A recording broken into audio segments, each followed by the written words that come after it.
Hej, I skal med naturvejlederne på SUP-tur, og derfor så får I her lige en ganske kort introduktion til SUP-boardet og hvordan vi griber det an, når vi er på SUP-tur.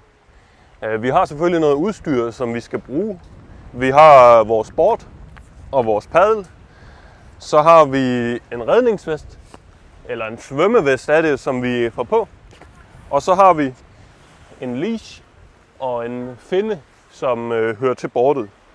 Finnen, den sætter vi på nedenunder boardet, og det er den, der gør, at boardet det er retningsstabilt, så det ikke bare bliver ved med at dreje rundt om sig selv, når vi gerne vil padle lige ud.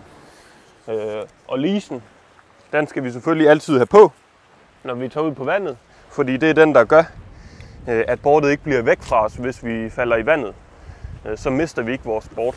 Fordi så som i dag, hvor det blæser ret meget, der driver boardet hurtigt væk, hvis man ikke har styr på det. Så den kan vi lige starte med at sætte på.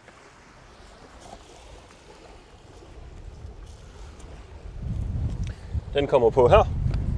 Og når vi så tager ud på vandet, så tager vi den rundt om benet. Sådan der. Og så vil vi gerne have den til at pege den vej ud, så er den mindst i vejen, når vi står på boardet. Så det er vores livline, kan man sige.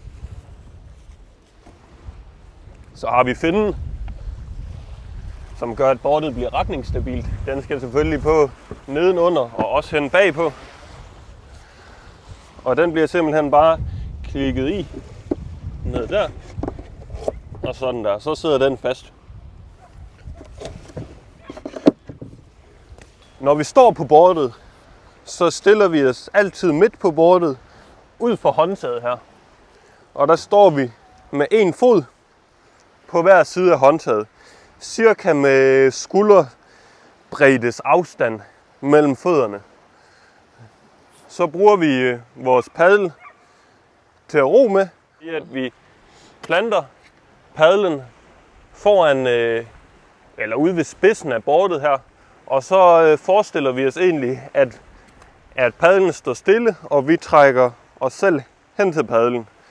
På den måde så kommer man nemmere til at bruge hele kroppen, i stedet for at stå med overkroppen helt i ro, og så kun bruge armene. Fordi hvis man gør det, så padler man meget ineffektivt, og man bliver rigtig hurtigt træt i armene. Så det er meget bedre, hvis man bruger hele kroppen, når man padler. Så er det jo klart, når vi starter med at tage ud på SUP-boardet, så starter vi med at sidde ned. Så vi vil typisk starte med at sidde på knæene. Man kan også sidde helt ned, og så er det selvfølgelig meget mere stabilt og nemmere at holde balancen. Når man så føler sig tryg til det, og hvis man gør det på et tidspunkt, så har man mulighed for at rejse sig op og prøve det.